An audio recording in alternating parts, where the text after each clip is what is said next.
Welcome back. We start a news bulletin from the US, which says it has killed the deputy leader of Al-Qaeda, Qasim al-Raymi, in a counter-terrorism operation in Yemen.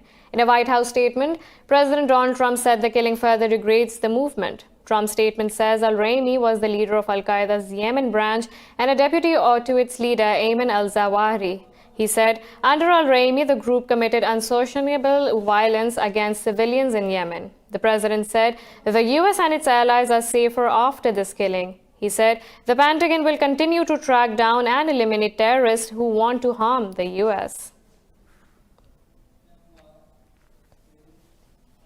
Moving on to the Middle East, in Syria, the government says it has regained control of the strategic town of Sarakib in rebel-held Idlib province. State media says forces have begun dismantling explosives set by militants in the city. The advance marks the latest gains in a major Russian-led campaign that began in December. In the meantime, Turkey has refused to change the borders of its de-escalation zone other than framed by the Astana and Sochi agreements. Speaking to a briefing, Turkey's presidential spokesperson Ibrahim Kalin said Ankara will not accept other proposals for the de-escalation zone. He said a new Astana format summit on Syria may take place in March. Previously, Russia said the Turkish military took no part in a scheduled Syrian joint patrol mission for the second time this week.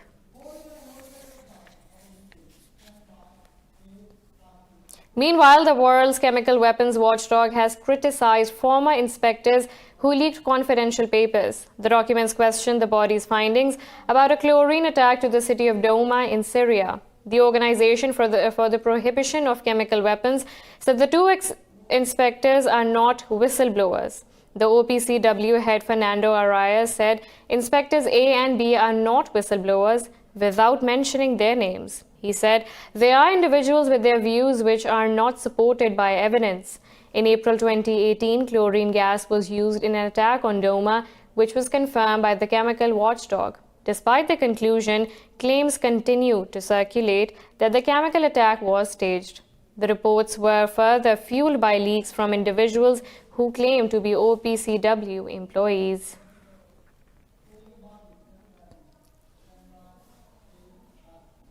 Iraq's Prime Minister designate Mohammad Tawfiq Alawi has suggested he may fail to form a new government. Alawi says it will be difficult to set up a government if clashes and violence against protesters persist. On Wednesday, 11 people died in clashes in the southern city of Najaf. Alawi condemned the violence and urged people to listen to protesters' demands. What has happened in the last 2 days is regrettable and a painful situation and a grave indication of what is taking place and what will happen. The fall of martyrs and the injured people at the protest camps, this situation is utterly unacceptable. وأن من في الساحات هم أبناؤنا السلميون. In Lebanon, Parliamentary Speaker Nabi Berri has called a session next week to vote on the new government. The cabinet has approved a plan to tackle the country's severe economic and financial crisis. Lebanon's cabinet must now present a plan to Parliament to secure a vote of confidence. Hezbollah says decisions on the country's debt obligations require national consensus. Lebanese authorities, including the new Hezbollah-backed government, are struggling to decide on a $1.2 billion Eurobond maturing in March. The new government took office when Saad al-Hariri resigned under pressure from massive protests against the ruling elite.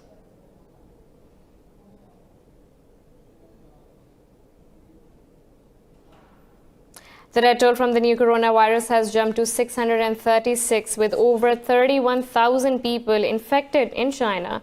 The country's National Health Commission says 73 people have died from the disease in the past 24 hours. More in this report. With no signs of the new coronavirus outbreak abating, the disease is claiming dozens of lives each day. China's President Xi Jinping says Beijing is doing everything it can to contain the virus. Beijing has pumped in billions of dollars into its economy to cushion it from disruption caused by the disease. The People's Bank of China says the outbreak could disturb economic activity, but it will soon return to normal.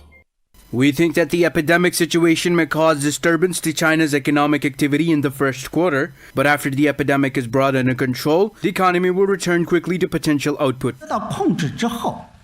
The World Health Organization is planning a Research and Innovation Forum in Geneva on February 11th to study the virus. In Japan, another 41 people quarantined on a cruise liner have tested positive for the coronavirus, bringing the total cases to 61. The remaining result of 171 people were found out and 41 people tested positive for the new coronavirus. We are now preparing to transport these to medical facilities in Tokyo and other prefectures.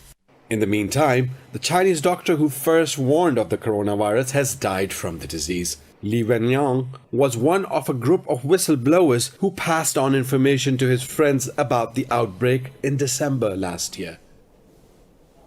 In India, the government has charged Umar Abdullah and Mehbooba Mufti under the controversial Public Safety Act. The order against the former chief ministers of occupied Kashmir came on the last day of their 6-month detention without charges. Hundreds of Kashmiri politicians are in detention since August 5th after rejecting India's illegal annexation of the valley. 2 more Kashmiri leaders, Ali Muhammad Sagar and Sartaj Madhvi, have also been booked. Under this act, politicians can remain arrested for up to 2 years without trial. The valley is reeling under New Delhi's crushing curfew and communications blackout for the past 187 days. Inspired from an all-women sit-in at Delhi's Shaheen Bagh, similar protests have spread across India against the controversial Citizenship Act. Civil activists, students and politicians are holding demonstrations against the law for the last 2 months. The latest women's sit-in is being held at Deoband town of northern Uttar Pradesh state. Starting with only 4, the demonstration has gathered over 1,000 women in just 11 days. Similarly, women in Lucknow, Mumbai and Kolkata refuse to end protests since the law is withdrawn. In exchange for Babri Mosque, the Indian government has given Muslims land 25 kilometers away from Ayodhya. On November 9th last year, the Indian Supreme Court handed over Babri Mosque to Hindus in a controversial decision. The handed over land is currently government agricultural field and located near Dhanipur village in Uttar Pradesh state. Expressing unhappiness, Ayodhya Muslims say there is no point in giving the land so far away from the original site.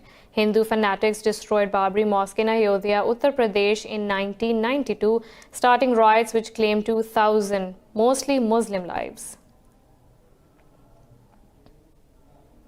Italy has pledged to provide an additional $1.1 million in aid to Rohingya Muslims living in makeshift camps in Bangladesh. Prime Minister Giuseppe Conte said the aid will be provided through the UN Refugee Agency. In a meeting with the visiting Bangladesh Prime Minister Sheikh Hasina, Conte said Rome applauded Dhaka's efforts in hosting the Rohingya. Hasina urged the international community, including Italy, to ensure Myanmar obeys the instructions of the ICJ. Thousands of Rohingya refugees fled Myanmar after its army launched a crackdown on the minority Muslim community.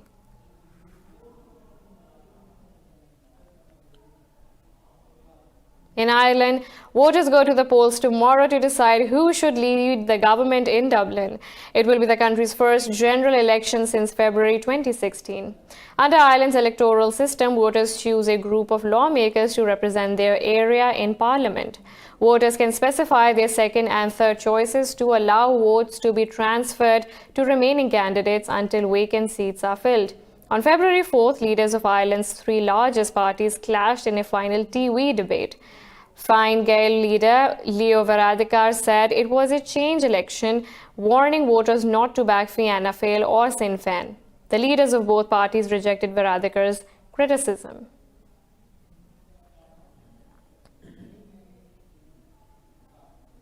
We have a lot more coming up right after this short break, so stay tuned.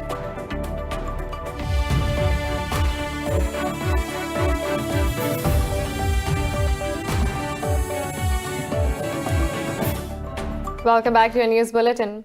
The UN says there has been progress in talks between Libya's warring parties on producing a lasting ceasefire. Speaking to reporters in Geneva, the UN's Libya envoy Ghassan Salameh said both sides have reached some points of convergence. He said there are 2 or 3 issues that needed more attention. Salameh said there are hopes of opening political talks with 40 representatives from each side in Geneva on February 26th. He said, turning the truce into a comprehensive ceasefire in Libya demands commitments from both sides. Taking part in the talks are 5 senior officers from the UN-recognized Government of National Accord and 5 from renegade commander Khalifa Haftar. Russia's Foreign Minister Sergei Lavrov has criticized U.S. foreign policy of regime change in Venezuela. Speaking in Mexico, Lavrov said Washington is trying to create a pretext for military intervention.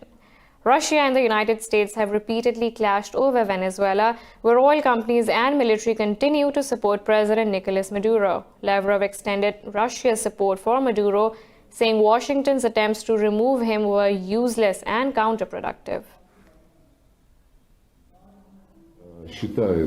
Our Western partners also think dialogue is necessary, but with the objective of addressing the criteria for regime change. And I think that is not mediation, but rather an imposition of foreign models. We hear statements from Washington that there are no options but presidential change. U.S. Secretary of State Mike Pompeo has met with Venezuela's opposition leader Juan Guaido at the State Department. This follows Guaido's meeting with President Donald Trump at the White House the day before. Earlier, Trump used his annual address to the American public to support Guaido's effort to topple President Nicolas Maduro. Guaido is recognized as Venezuela's rightful president by dozens of countries, including the U.S. Yesterday, President Maduro said Trump's policies are taking Washington towards a high-level conflict with Caracas. In a televised address, Maduro branded Guaido a U.S. stooge.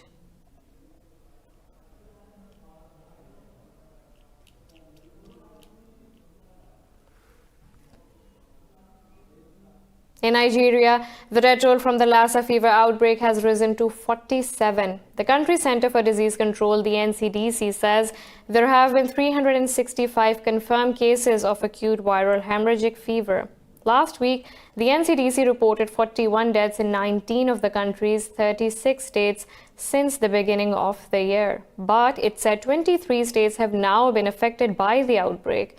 Lassa fever is a viral hemorrhagic fever belonging to the same family as Ebola and Marburg viruses. The disease is endemic to Nigeria, and its name comes from the town of Lassa in the north, where it was first identified in 1969. Greece has detected its first case of African swine fever in a pig on a domestic breeding farm in southern region of Ceres. At a news conference, Agriculture Minister Makis Voredes said measures are being taken to contain the disease. He said pigs within a 3-kilometer radius of the farm have been culled.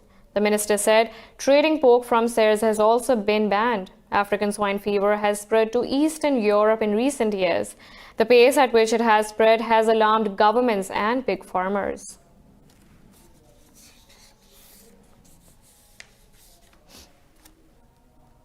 In Turkey, the death toll from an avalanche in the eastern province of Van has risen to 41. Officials said 84 people have been injured after 2 avalanches hit the mountainside near Turkey's eastern border with Iran. The avalanches took place on Tuesday and Wednesday near the Van-Bakhari highway in Van. A team of 180 search and rescue workers have been sent to the scene, along with medical units and ambulances. Family members of dead rescuers mourned their losses at a military ceremony, while their loved ones were set to be flown home for funerals. Interior Minister Suleiman Soğlu and Health Minister Fahrettin Koca were among the officials attending the ceremony. In South Africa, sea surfers are attempting for greener rides at the rugged Cape Peninsula. They are switching to handcrafted wooden surfboards, dropping polyurethane boards. This report describes what surfers are doing to make their sport environment friendly. As dawn breaks over Muizenberg, Cape Town, the conditions are just right for a morning surf. Matthew looks like any other surfer, but with a twist. His surfboard is made from wood. For me, it reinvigorated my love for surfing because it's a whole new feel. It paddles differently, it rides differently. Yeah, surfing's all about the feel. Patrick handcrafts each board, and most are made from sustainably sourced Japanese cedar wood, found on South Africa's east coast. They're hollowed out to make them lighter, a technique that was abandoned in the early 1950s for newer, more competitive boards. For Patrick, these beautiful boards are all about the design. Wood is a unique material and we need to design for that. And so the board shapes that I've chosen, I think, are matched towards wood. And so those shapes go really, really well. You know, I wouldn't take a performance shortboard and make it in wood and expect it to be a success. Patrick has made 850 of these boards over the last decade, not one exactly the same as the other. It's a drop in the ocean if you look at the large-scale production of modern boards, but for surfers like him, this board truly is one of a kind. In Poland, a children's hospice is trying to bring joy to its residents' shortened lives with the help of a very special puppy. Doctors in Woods are using pet therapy to provide comfort and companionship to terminally ill patients. Watch this report for more.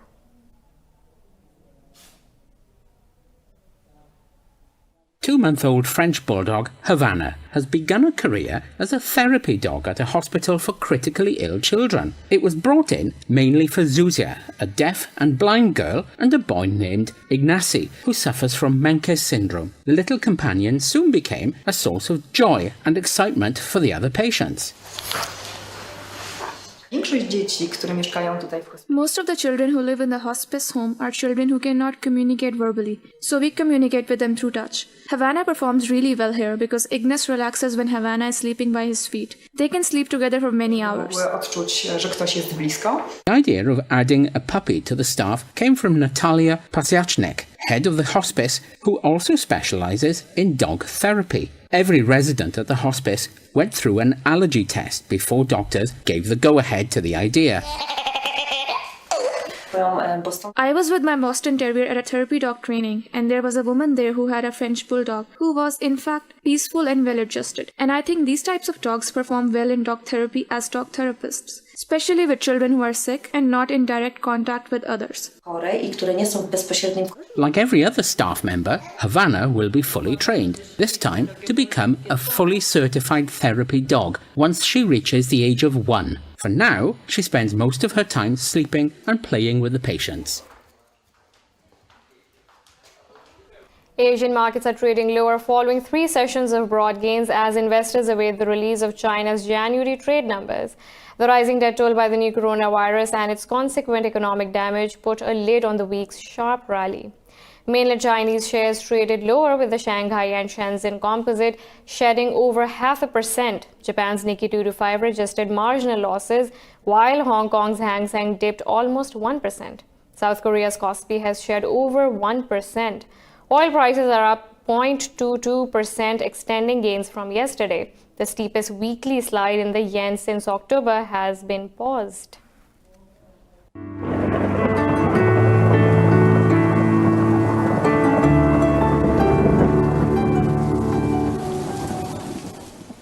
Now let's look at the weather from around the globe.